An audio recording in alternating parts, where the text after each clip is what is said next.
Hey everyone, welcome back to Corporate Decoder, the place where we decode corporate mumbo jumbo.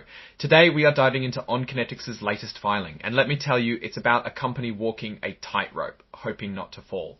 But first, if you find value in understanding these corporate filings, make sure to subscribe to the channel.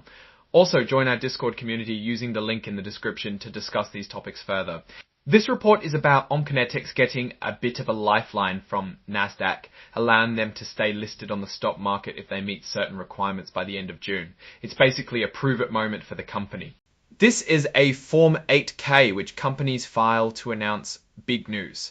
In this case, the big news is about their listing status on the Nasdaq stock exchange. Nasdaq is a place where you can buy and sell the company's stock. It's a stock market. The company, Onconetix, put out a press release saying that Nasdaq gave them a chance to keep their stock listed.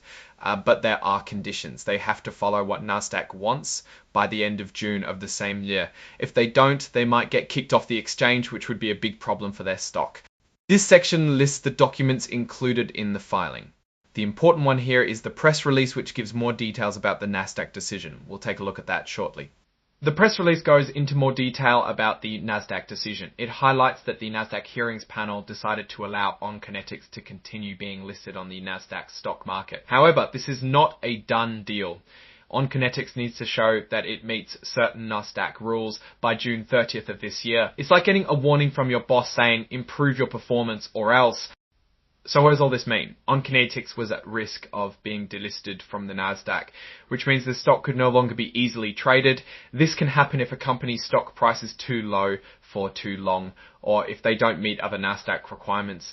Getting delisted is bad news because it usually makes it harder for investors to buy and sell the company's stock, and it can damage the company's reputation. Onconetix convinced the Nasdaq hearings panel that they should be given more time to get back into compliance, hopefully by showing that they had a plan to improve their stock price.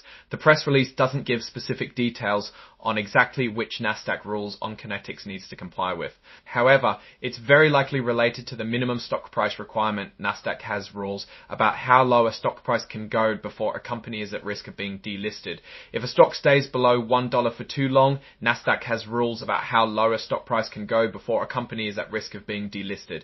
If a stock stays below $1 for too long, Nasdaq has rules about how low a stock price can go before a company is at risk of being delisted. If a stock stays below $1 for too long, Nasdaq sends a warning and the company has a certain amount of time to raise its stock price. Onconetix probably needs to show that they can get their stock price above that minimum. Onconetix now has a very short deadline to get its act together and meet Nasdaq's requirements. If they can convince Nasdaq that they are on the right track, they'll be allowed to stay listed, which is good for the company and its investors. But if they fail, they'll face the consequences of being delisted, which can have big consequences. Let's talk about the broader implications of this situation.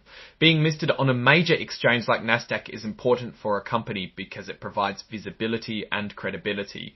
It makes it easier for institutional investors like big investment funds to buy the stock. It also makes it easier for the company to raise money by selling more stock in the future. If Onconetix gets delisted, it will lose these advantages. It will likely have to trade its stock on a smaller, less well-known exchange or over-the-counter. This would make it harder for investors to buy and sell the stock, and it could lead to a lower stock price. It could also make it more difficult for the company to raise money in the future. This puts Onconetix in a difficult position. They need to focus on improving the company's performance, getting their stock price up, and convincing investors that they have a bright future. They need to execute their business plan effectively and communicate their progress to the market.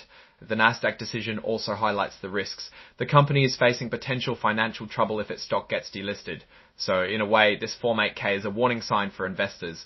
It tells you that Onconetix is facing some challenges and that its future is uncertain. Investors should carefully consider these risks before making any decisions about buying or selling the stock.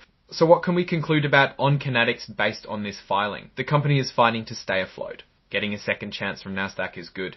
If they don't increase their stock price or comply with rules, they might get delisted, and there could be further negative repercussions. They have a very limited amount of time to turn things around.